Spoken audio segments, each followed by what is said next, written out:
Hello, I'm Tyrone Edwards and welcome back to my channel. Today we're going to be speaking with a friend of mine, Anyone the Wanderer. We're going to be speaking about a song of his called Call For Anansi. We're going to break it down as much as we can, speak about production choices that he made, sonic choices that I made from a mixing perspective, ideas that he had that aligned when I was mixing. We're just going to get in and just get going. Fam, chat to me, what go on? Hello. I said hello.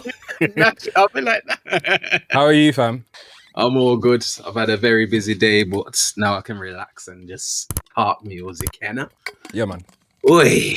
Yeah, like I said, I think today, obviously, it's been a while that so many people have been asking me about getting you to kind of have a conversation with me about songs that we've done. And obviously, Call For Anansi was the last release. I know we've got a new release coming, but Call For Anansi was the last one. So I thought, why not just get you on a chat, get the project open and just go through it. Do you get what I'm saying? Yeah. And at the same time, there's so many things. Obviously, we know that we understand your sonic, so we know where it comes from. There's so much that doesn't get spoken about because it's music in it. So people kind of just hear the music and don't know any backstory or any context to anything. They just enjoy the music. But I feel like this is a good opportunity to kind of just give some context. Yeah, because people are just listening off a feeling and vibe. Yeah, whereas the amount that we put into it. Yeah, that's the other side. It's crazy. It's crazy. Yeah. I always love when I hear that some of our intentions has been realized. So Yes, yeah. when moments happen, it's always a massive reward. Yeah, man. But right, so obviously we're dealing with Call For Anansi. Do you want me to, shall I just play through it? Yeah, sure. Cool.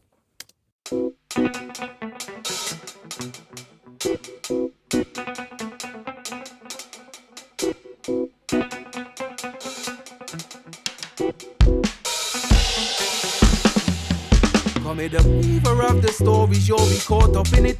Never defeated by the force, I reinforce my spirit. If you believe all that you're told, ignore the caution with it. You'll follow a leader for the cause and you'll be forced to live it. But who calls? They call for Anansi. The brave one. They call for Anansi. The traveler. They call for Anansi. The troublemaker. They call for Anansi. This vibe coming like a dead vibe, couple of us lost in the depths of the world wide web. Get semi-viral, then send a virus to the many eyes. I'm affecting a mindset, what's on the inside, so much to digest. I don't see anybody wanna dissect, but I digress. To know me from overseas, it's spoken in many dialects. NC, Wency, the better too risky. The pinky could never do mischief. It's gonna go down in history. Myth gonna be known as a mystery. Disbelief leading to disagreement. This decree doesn't convince me. Better watch what you preach with your freedom of speech, cause it's not a gift that we mistreat. But there's still some that will control out and delete it. Rinse and repeat until the people all repeat it. I was living in a limit and we don't know that we never feel completed. Answer to the true talk, but who calls? They call for Anansi. The brave one. They call for Anansi.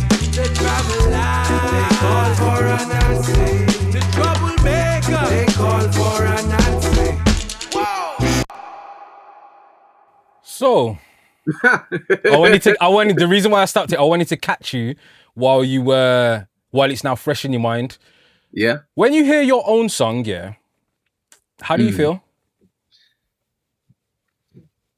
It's a mixture of emotions. Sometimes it's just, I relive the adventure that I want that song to be. Mm-hmm. Other times I'm questioning if I've done it right. Okay. And what, that's like every time you hear the song? Yo, did I do it right? Did I do it right though? I hear ya. Yeah. Okay, that's fair. I feel like every time I hear, well, to be fair, it's a majority of your music, but every time I hear this song in particular, I actually feel like it makes me smile every time because I feel like, because I know where your music began and the things that you were trying to achieve through that journey, it makes me smile, whether it be visually on the outside or internally. It makes me smile because I'm like, he's almost there, because I know also what you've got to do. Do you get what I'm saying? So I'm like, with the sonic that you've been creating, the way that you've curated it, the way you've gone about it, the integrity that you've kept of it right from the beginning, of like, yeah, we're hearing how it's funny because it's the juxtaposition of what you're saying, because I feel like we're hearing what you intended us to hear. Whereas you're like, I wonder whether I'm doing it right. Do you get what I'm saying? But I feel like and maybe that's because I have inside context and know that more of the journey, I end up feeling like whenever I'm listening to your music, like, oh yeah, we're hearing anyone, we're hearing what he intended us to hear, for us to hear. Do you get me? Yeah, yeah. Which is funny that you, as the artist, feel like you don't even know whether you're doing it right. It's hard not to care afterwards that Fair. The vision is being actualized. I guess. Yeah. I always try and take teachings with me. Like, I know the saying that Olivia taught me, the author is dead. Who said the author is dead? How did Olivia just appear out of nowhere? You know, all that time, I did not know Olivia was there. No, if you can't remember. In Olivia's studies, Mm-hmm. there was a particular author that said that once the story is complete, you can't tell anybody how to interpret it. So that's the knowledge that I try and take forward when it comes to a song being released. Mm-hmm. But I will always still be looking like, to the observation in it. Did it land? Did you? Yeah, I get you. Now that makes sense. Who? Roland Parks. Roland Barthes. Okay. Roland Barthes. Okay, The cool. author instead. Cool. Right, so now we've, spoken about a few little bits and bobs like that of how it makes you feel, how you want it to be interpreted. Can you speak more about the actual, with this song in particular, Call For Anansi, the kind of ideology behind it, the feeling and everything that you wanted to put forward with this specific song? So, Call For Anansi takes the inspiration from Anansi, the West African spider. I'm going to say spider god. Mm-hmm. His character is always known as the trickster, but also there's a lot of morals behind the stories as well. It gets placed in different ways based on different parts of culture. Okay. The reason I'm so attached to Anansi is that was the stories that traveled from Africa to the West, to Jamaica. Yeah. So I was hearing the Jamaican stories, but then the African stories are actually different as well. Yeah. An inspiring moment that inspired this song is actually taken from Neil Gaiman's American Gods. Okay. And it's an incredible That scene. film's cold. I always tell people to watch it. And there's a scene that you can look up on YouTube. The character for Anansi is called Mr. Nancy, and it's a scene on the boat. Okay. And in that scene, these slaves have just been taken from Africa and they're being transported to, I'd assume, maybe Spain or America. Yeah. But they're just in this ship, not knowing what's going on, calling out to the gods to help them or save them. And then Nancy turns up. Okay. He turns up dressed in this nice suit, and you can still see the trickster nature in him, but he is angry himself. Yeah. And so he can't nice it to these people. He's telling them exactly how it is. Their situation is.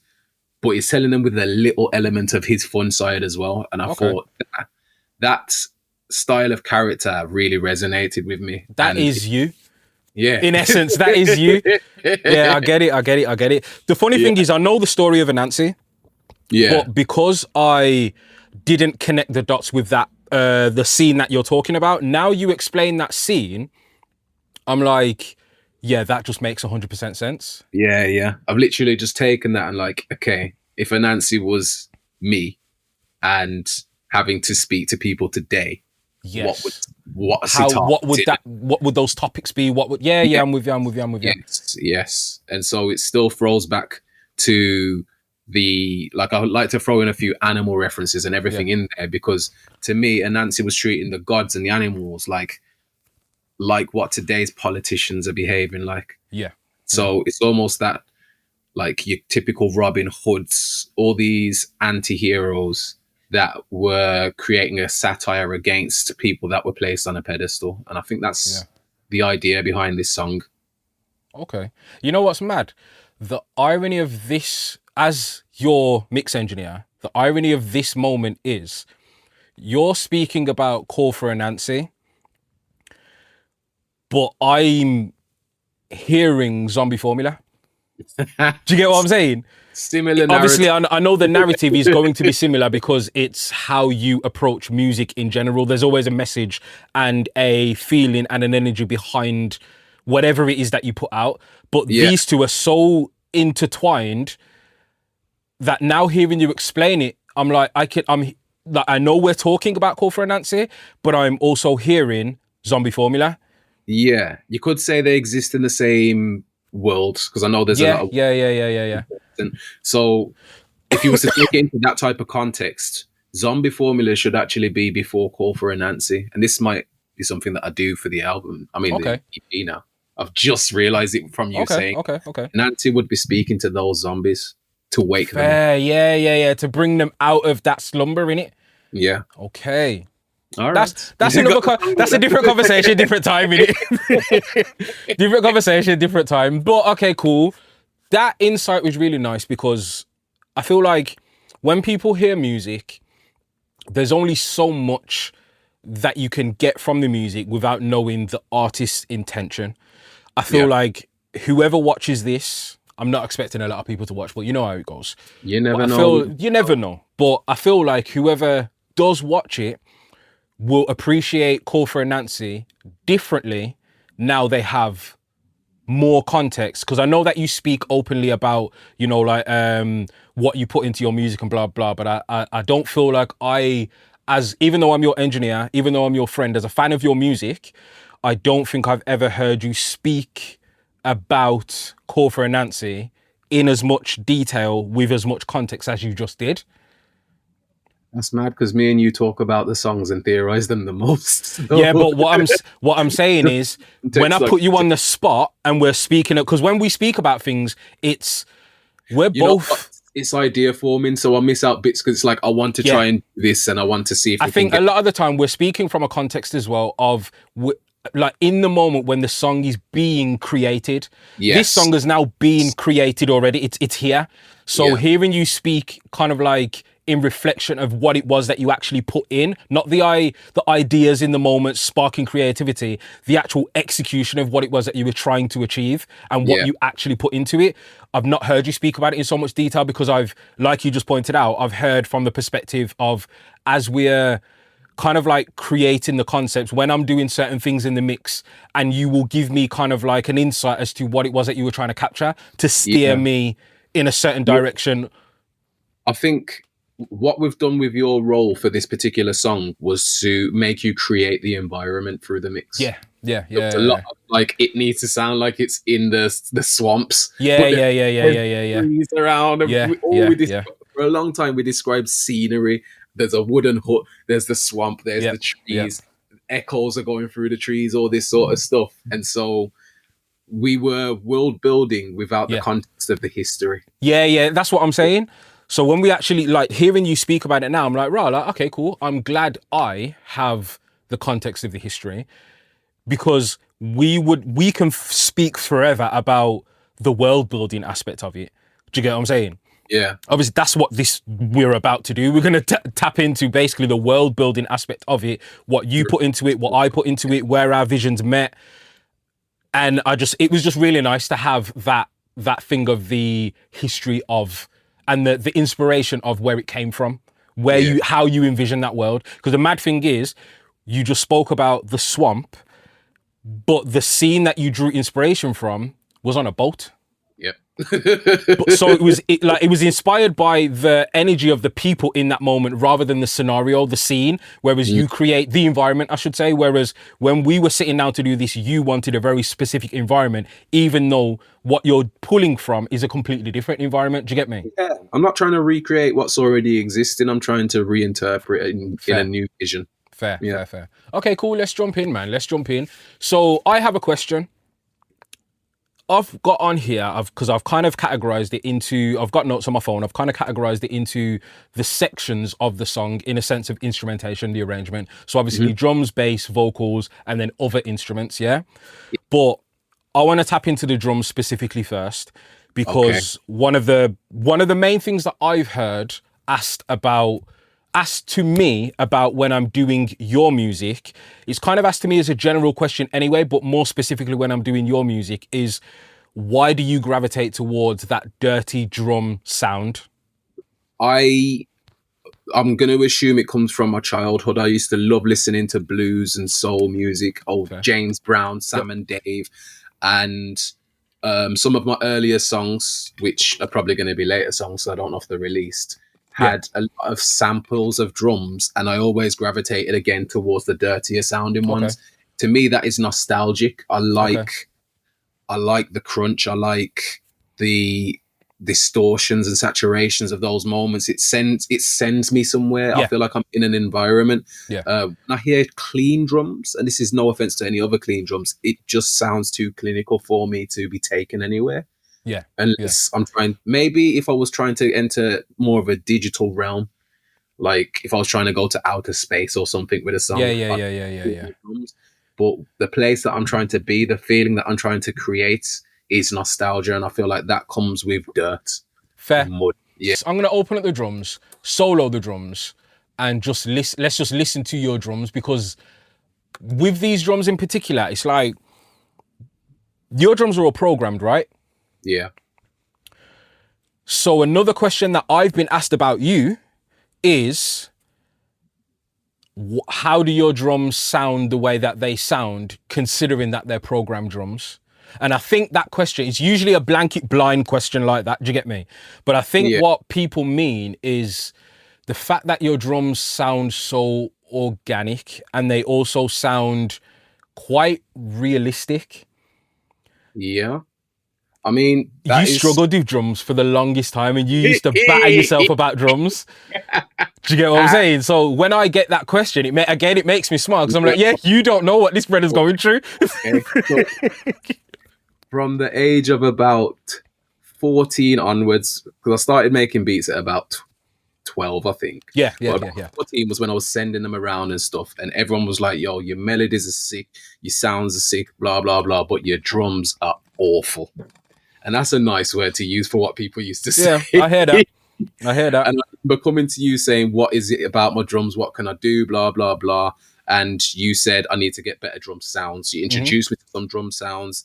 And the more people showed me about different drum sounds, the more I started to improve. But it was improving to a typical taste, and it wasn't the taste of my own. Of your own. Yeah.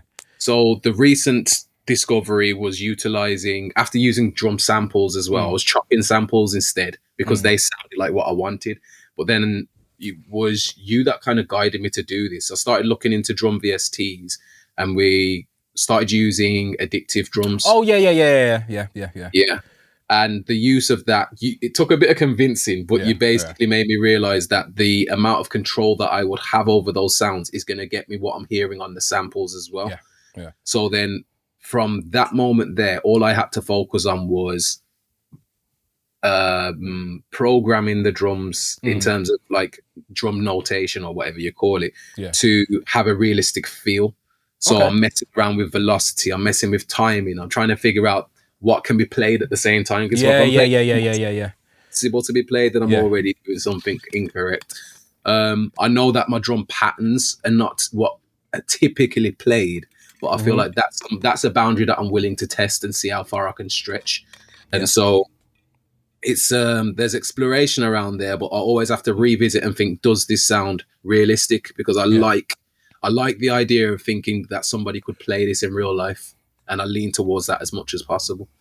Yeah. So to be fair, you've actually answered my next question as well, because my next question was going to be, why do you program drums the way that you do? But you've literally just answered that last bit of your sentence. You literally answered, because you envision it being the ability of somebody being able to play as well. Do you get me? Yeah. So I'm going to play through these drums now, and then we're going to dissect kind of like where they are as the finished product to kind of where it began, and then what I kind of did to kind of get it to a place where you were happy as well as me being happy, but more aligned with your vision. Do you get me? Yeah. I'm going to jump forward a bit and just play from round about the first kick.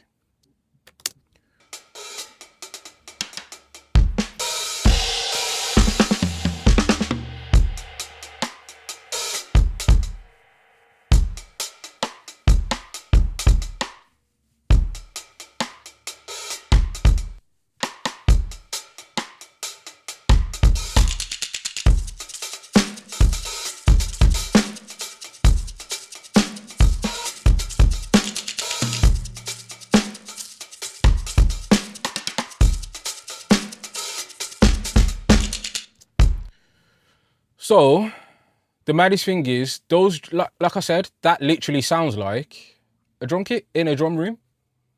Doesn't sound pro to me. Now, don't get me wrong, I'm not like a drum specialist, you get me? But to me, it doesn't sound like programmed drums. Sensitive ears, that's going to be like, no, it sounds dead digital, that. Yeah. But to me, it doesn't, because again, we have got things soloed, but in the context of the song, aligned with the bass, the bass is kind of like the anchor of the groove. The drums are supporting that. Your melody is obviously gliding and floating over the top vocally, and then you've got instrumentation that's kind of supporting that. In the context of everything, I'm not like, oh yeah, these drums sound really digitally programmed and blah, blah. It just sounds like a drum kit in a space with a bass right next to it and vocals and instruments, which that's the simplified version of it, but that's the objective, no? Yes, exactly. So yeah, like I'm actually really happy with the outcome of where we got the drums. Now I'm gonna do something a bit funny, and I'm gonna bypass everything that kind of turned the drums into the drum sound itself. There's quite a bit to bypass. I'm gonna bypass all the EQs and stuff and the reverbs and the crushes and all of that. Yeah. Just in the first section, because I know that this song transitions into a plethora of other sections. Oh yeah. Do you know what I mean? I keep going between different things for this just to show while you bypass. The intention behind that was to show homage to all the different genres that I tried to fuse together for this song. So there's the reggae, which is the one drop, and the fourth floor moments and stuff like that. But then there's a more of a homage to grime, where it's the and then it's the combination of the two in the verses as well. So it always swaps between different moments, and I think it just changes the energy of different moments as well. Yeah. So and to be fair, because of that, because you often do these things to me, I literally had to separate this out into literally different. There's another song where you've got 7 snares, bro. But yeah, like I had to go through and break it down into sections in order to keep that as true as possible to what it was that you intended. Because obviously I could generically, well, I wouldn't, but I could have generically done bus processing over the course of your whole drums and a few tweaks here and there on the individual channels. But I don't think we'd have got anywhere near the true sonic of what you were looking for. Do you get me? Because if I press play now, what I'm about to play is the drums before any of the processing that I've applied. And to be fair, I haven't applied a lot of processing, but there is a difference in the sound.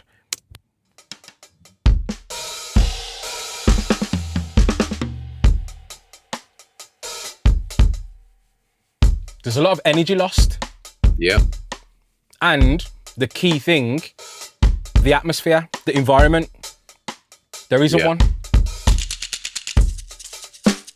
And the funny thing is, now this sounds like programmed drums. You get what I'm saying? Yeah. So yeah, like it's no. those little decisions that I made there, which are, if I'm honest, it's mainly compression and saturation, mainly. If I show you, I'll put the drums back in, the processing back in with some of the EQ moves that I made, and you will see and hear that it doesn't quite feel right. Everything is there, but it just doesn't quite feel right. Do you get me? And then what was it that completed it to make it feel right? Different moments of saturation, different moments of reverb.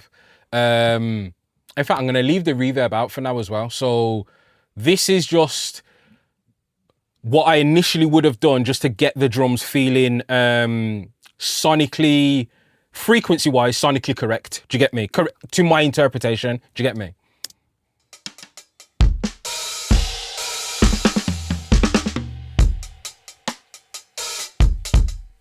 Just a bit of a clean up. Yeah. And a bit more dynamic control. Yeah, I agree. It sits right. Yeah. And then when the snare comes in, it's a little bit bigger. There's a bit more size, but it's not enough. So I'm gonna add the reverbs in before I add in the thing that brings it all alive, yeah? Which is the saturation, but I'm gonna add the reverbs in, which is over here as well. Yep, so let's go to the same place.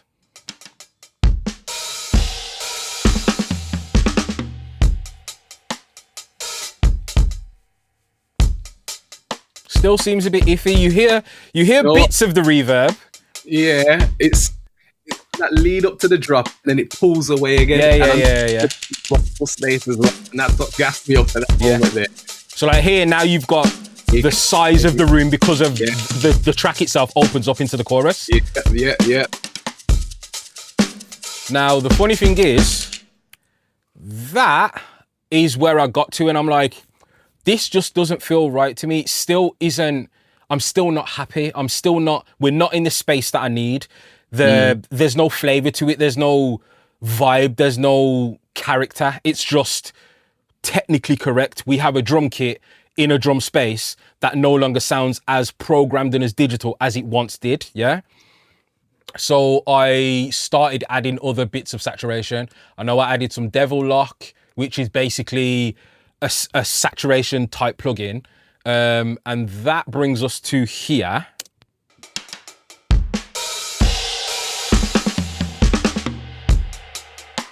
You kind of hear it in the low end of the kick.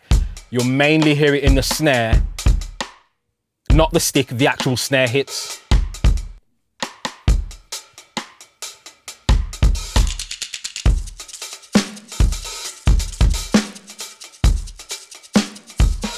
Again, that's dynamic control and character.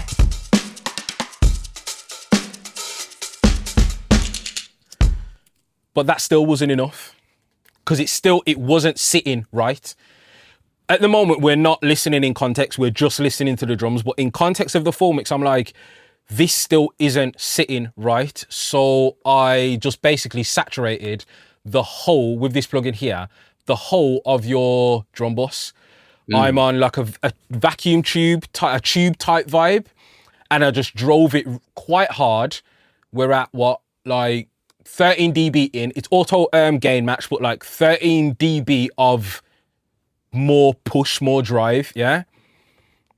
And we ended up here. Listen to how the kick breaks up, and then listen, like all that low end information, how that breaks up, and then how the snare and the reverbs themselves break up.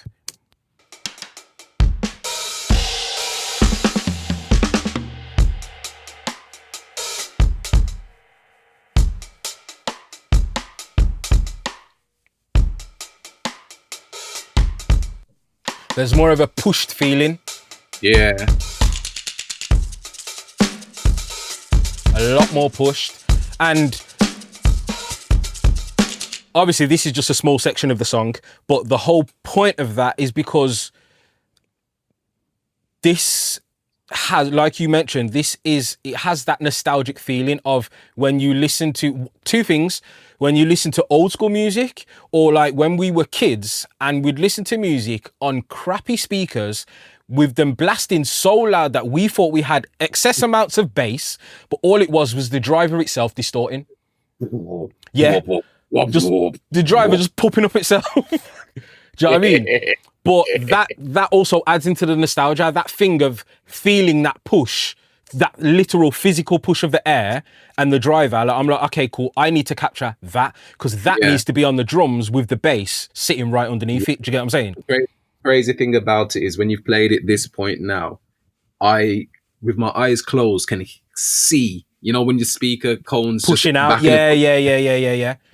that, yeah, that's where I'm getting from it. That was the intention. It was that intention of like a beautiful masterpiece, but there's some ugliness in there, in essence, of that distortion, that the weird anomalies that happen when we're listening to music too loud. Obviously, we want people to have that feeling, but without damaging their own equipment, speakers and systems. And do you get what I'm saying? So that was my motive behind this. I didn't go overboard, because obviously there's moments where I do go overboard, but in this, it didn't call for it. Do you get me? Yeah. I think, although there's many sections of the drums, I think if we jump right to the end, because this is where the drum kit itself changes. Yeah.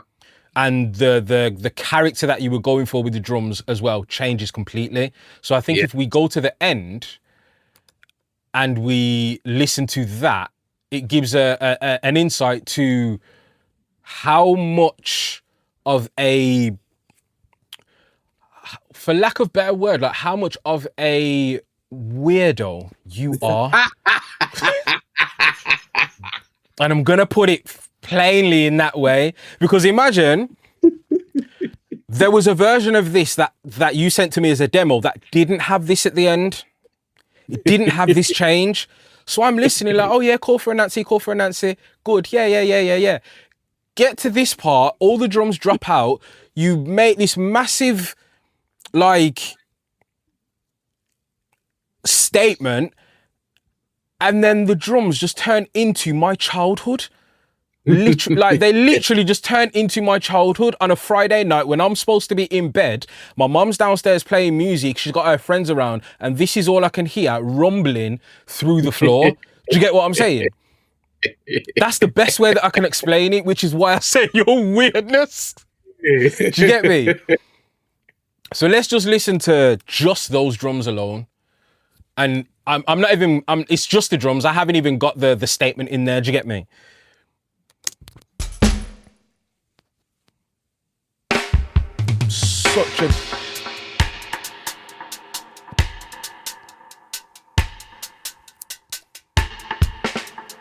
Such a statement. And it's weird because in this sense, people don't know the feeling because the bass isn't in. That's the key. Yeah. And then the switch up that happens now. This groove is so sick. Because it's, the funny thing is, the only thing that changes is the kick and the hi-hats.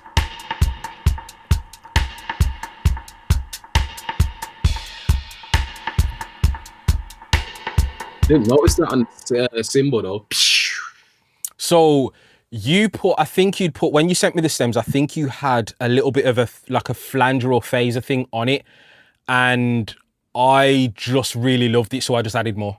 I just made it more. Do you get what I'm saying? In the context of the mix, you kind of, it's not like that it doesn't stand out that much. I only heard it now that it's isolated. Yeah, I was going to say, it doesn't stand out that much, but it was like, when I heard it, I'm like, I just have to make that more. And whoever spots it and whoever has that feeling of that moment, props to them. Like, and thank you. Do you get what I'm saying? For noticing. But it was just one of them moments. I think the key part of this section in particular with the drums is just the snare. That's what brings all of this alive. It's the snare. You gave me a single snare track. I chopped it across two because I have the snare track doing, like dub delays. Yeah. And that's fed into a reverb, a spring reverb, where I'm basically opening and closing that spring reverb for... that I can see there. Yeah, that's literally this lane of automation. Yeah, let me make that a bit bigger. Yeah, that lane of automation there is literally me opening and closing the snare. So if I mute that, actually, this is where we're at. Hold on.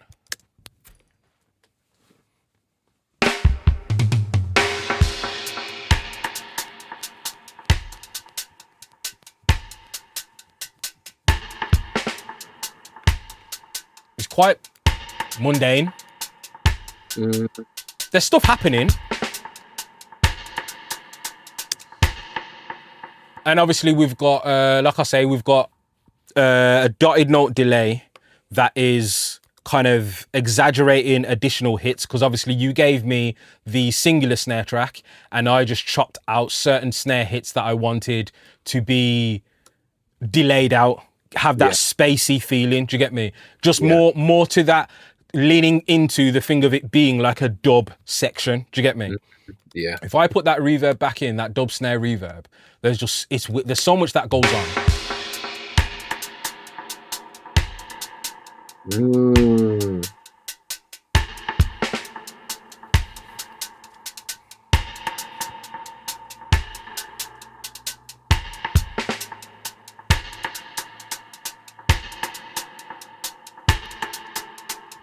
It's just really big in it, just from the snare alone. Because think, I haven't muted or bypassed anything else. All I've done is take out that space that I created, which was literally that dub snare. And on that, all I'm using is, there's multiple reverbs, but I've got my spring reverb. Nice. I've got Valhalla Hall, like a 1980s kind of sound. The blend on it is just below halfway. A trim, because it got quite loud. And then another dotted delay on the actual end of the reverb to add that space. Do you get me? Oh, cool. But yeah, man, like I really wanted to dissect that section, just because even though there's not a lot going on, and it's a very straightforward, classic kind of feeling and vibe, especially how we grew up and the music that we grew up listening to, it's very, it's synonymous with our childhood and our parents and our grandparents.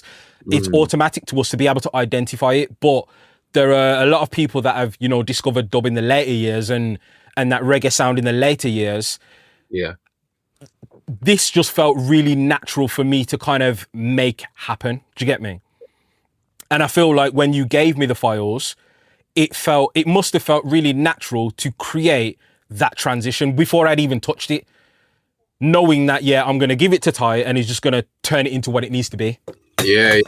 I think this section in particular is like, leave me alone to just do this. I think I did, because of what's going on with the vocals and everything as well. I think I was like, just leave me be. Let me have my fun, leave me be. Like, you can chat to me about everything else, but this part, leave me be. But I think actually saying that, as we got to that part, I think this is a good place of where to bring the bass in, because the bass is really important to this part. Do you get me? Yeah. Even though it's very important throughout the whole song, that reggae dub vibe really comes alive here. Do you get me? Yeah. So if I go from here.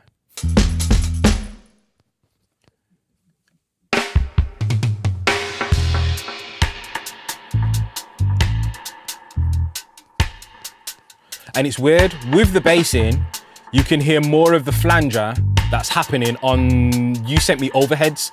That's where the flanger is. Yeah. Not phalange, phase, it's a phaser.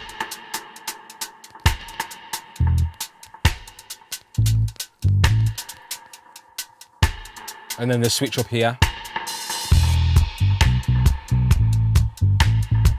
This is my childhood, fam.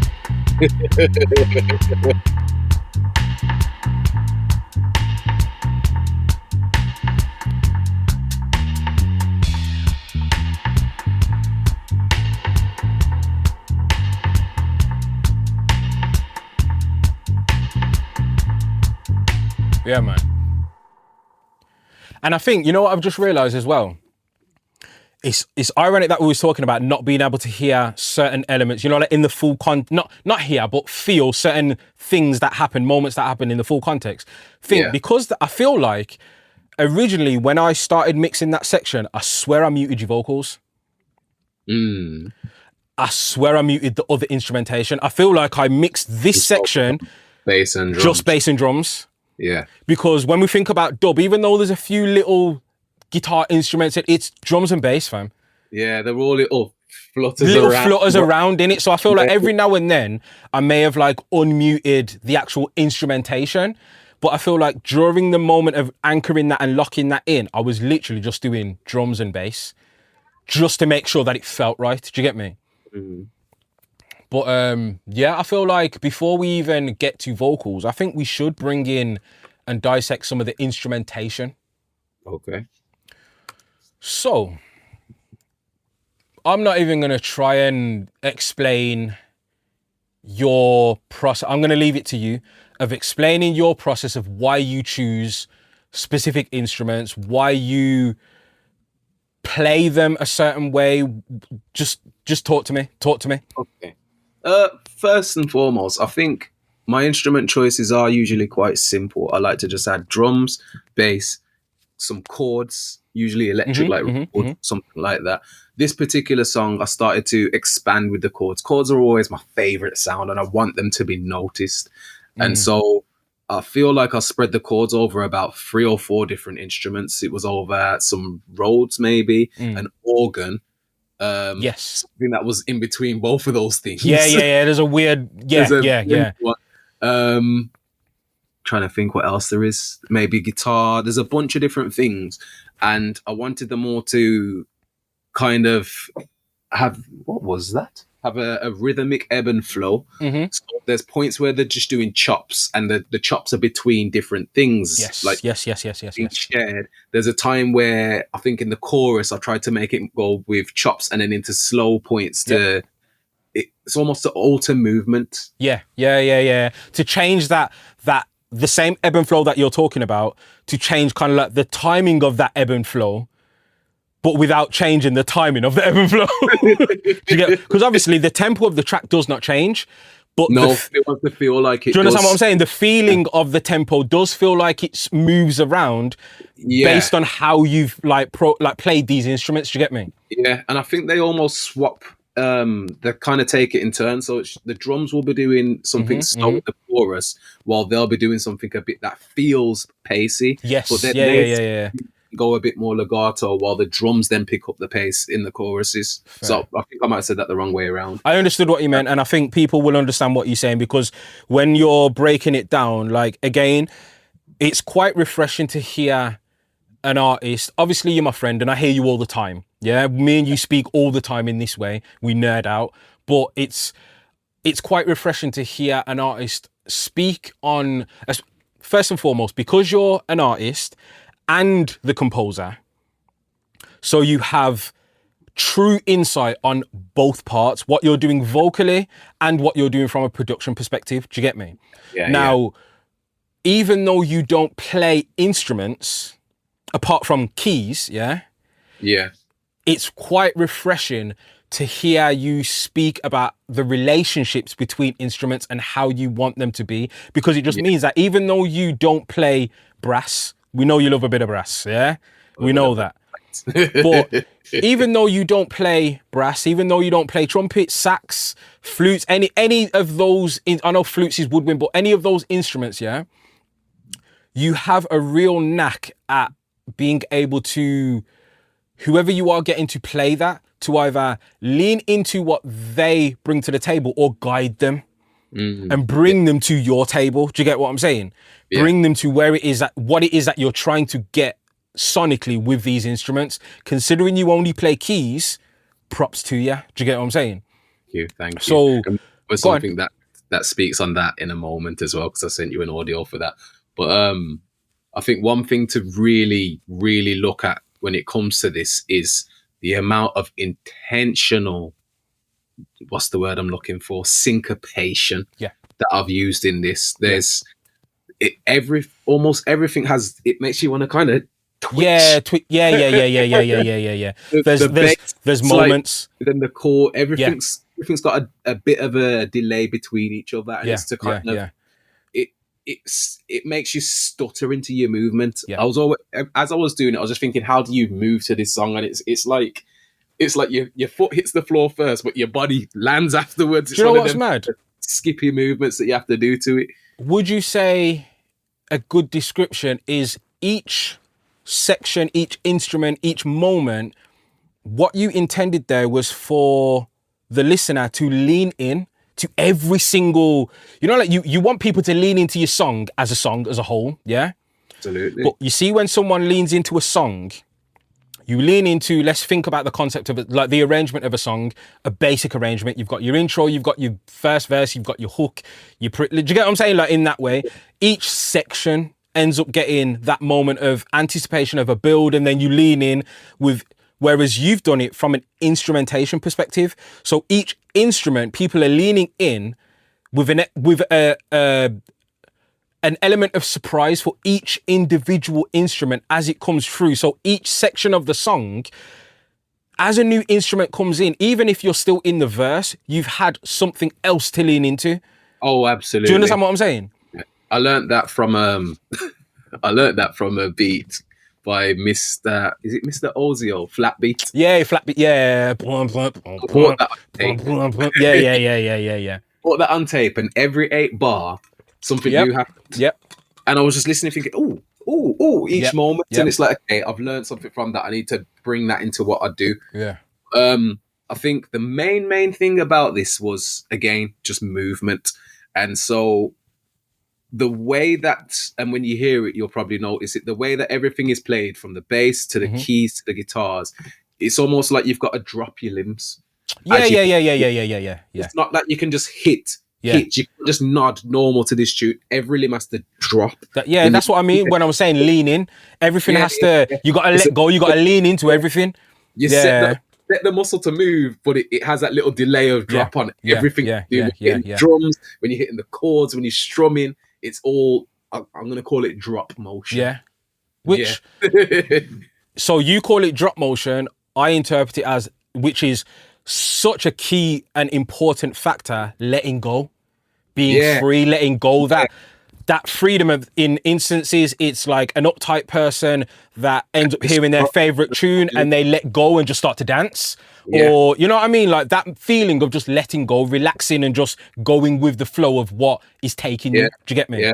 And then when the chorus comes in, you're jumping, but your limbs are still dropping on. I think you've encapsulated it really, really well. I'm actually gonna play through some of these instruments with the drums and bass in place. So we just get a feeling. I'm gonna jump to this section here. So we just get a feeling of like what the instrumentation is doing together. Yeah.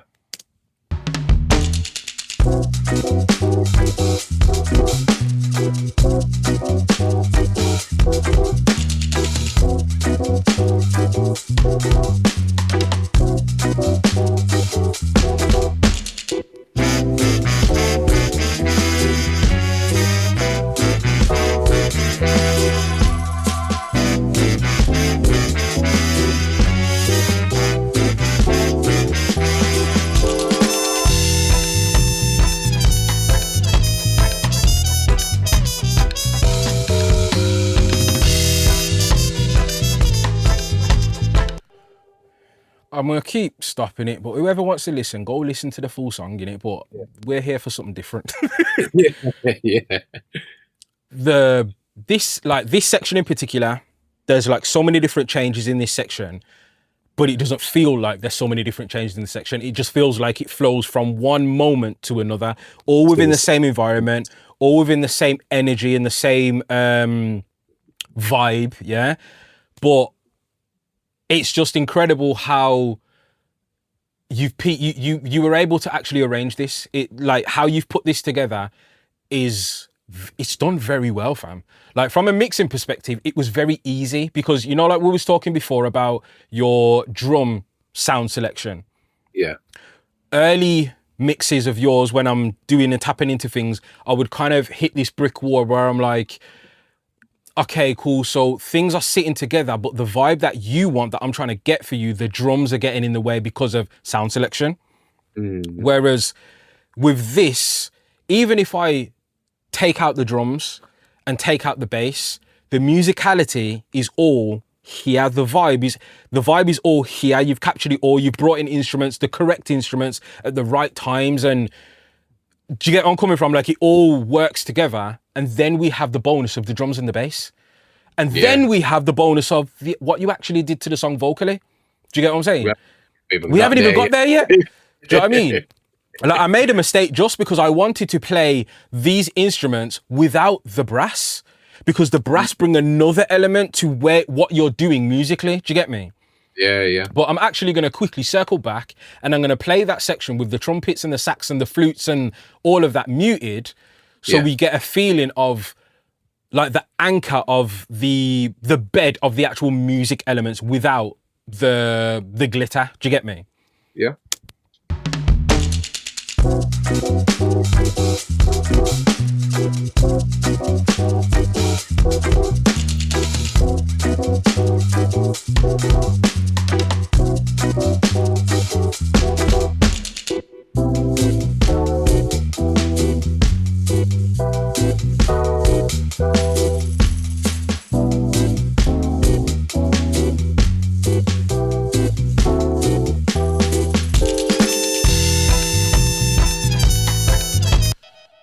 You're a madhead. That's all I can say. You're a madhead because Just more chords than I thought, like different instruments for it. That's what I'm saying.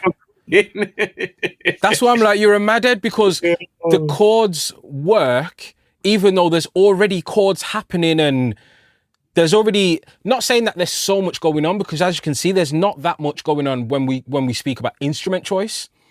And this is where it's important, where the fact that you're able to choose the correct instruments that give that massive, full, big feeling, even though there's a section like here, this first part here, there's what, 4 instruments playing, fam? Mm. It doesn't feel like it. You've got like a Rhodes, some chop lick things, a guitar, and another Rhodes type section. So if I just play just that bit there, I'm gonna mute the drums and the bass actually.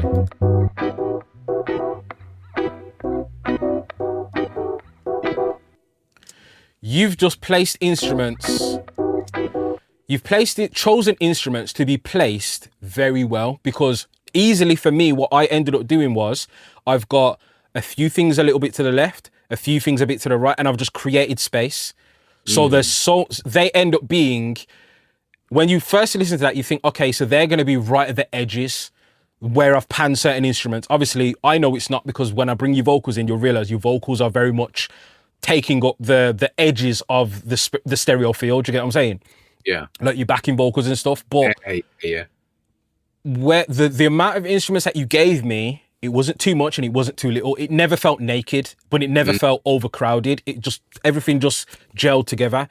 As an instrumental, it plays through beautifully. Do you know what I mean? Like it plays through section to section, because there's so many different changes, but it just feels so seamless and just rolls through naturally. You know, I think, how long is the song? Hold on. The song is 4.5 minutes. It doesn't feel like it. I was gonna say, it doesn't feel like that. It doesn't feel like it, because there's so much, there's so much that happens that you're not paying attention to the song, the length of the song. You're paying attention to, I wonder what's gonna happen, or what just happened. Like you're more concerned about taking it back rather than getting to the end. Do you get what I'm saying? Like this is a very well arranged song, fam. Very, very well arranged song. Thank you.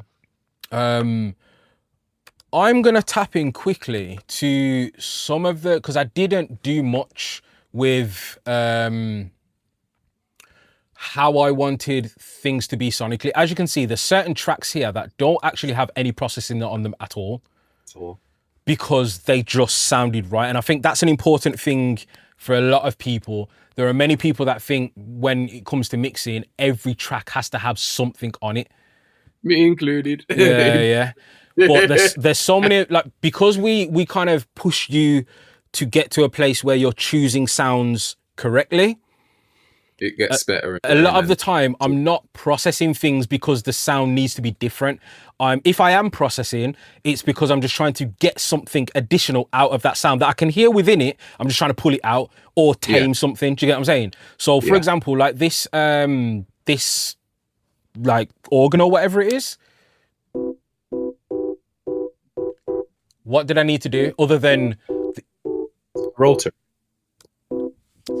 You would think so, wouldn't you? But I couldn't be bothered to load up a rotary, so I just automated the panning in that section.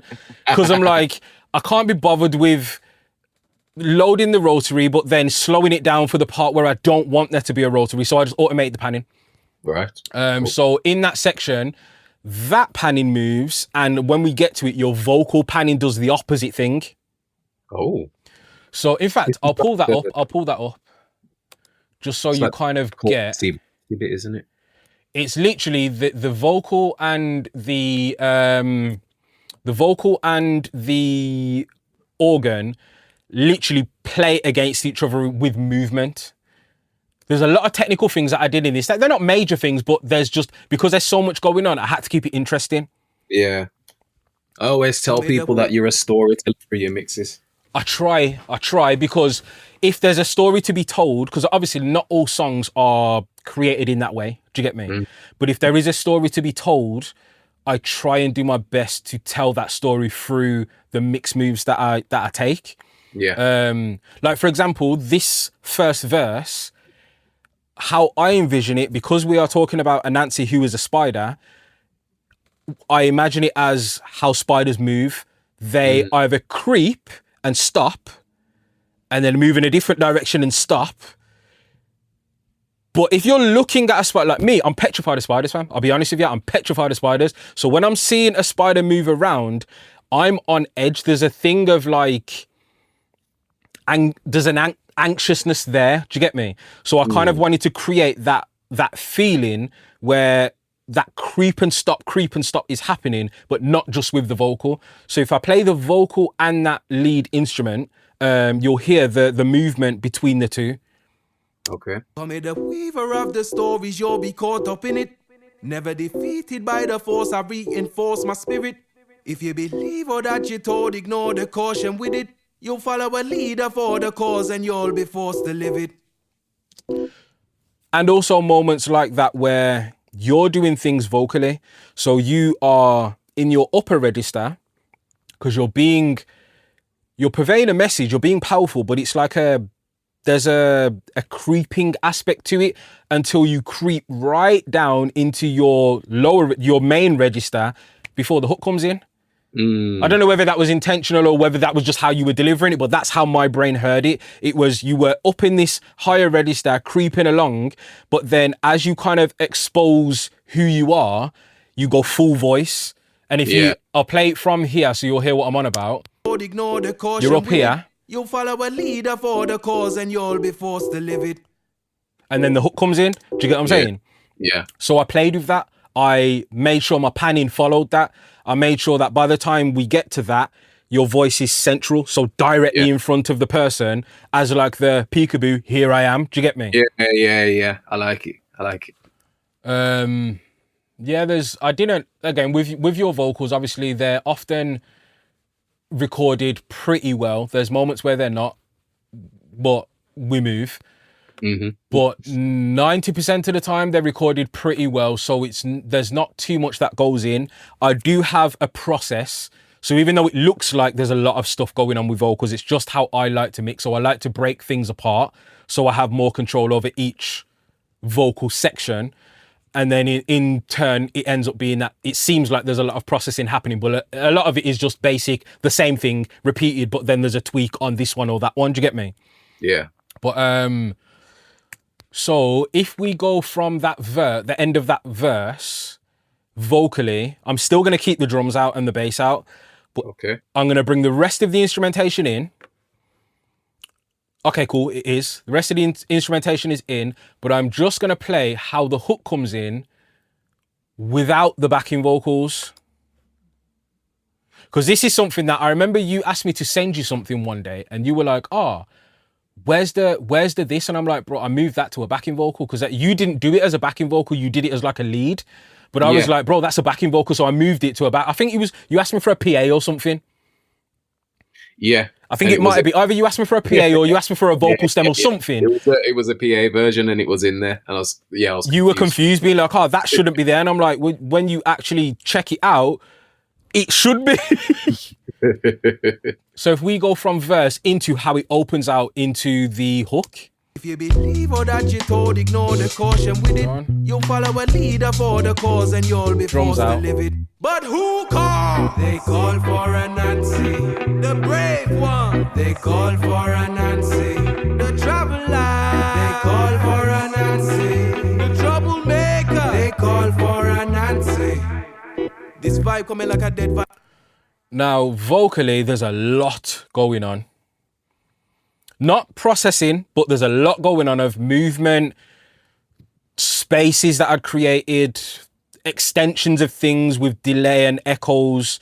And it was all intentional because at this point, I feel like what you were trying to capture was this unveiling of a mysterious being that is going to carry you through a moment. Yeah.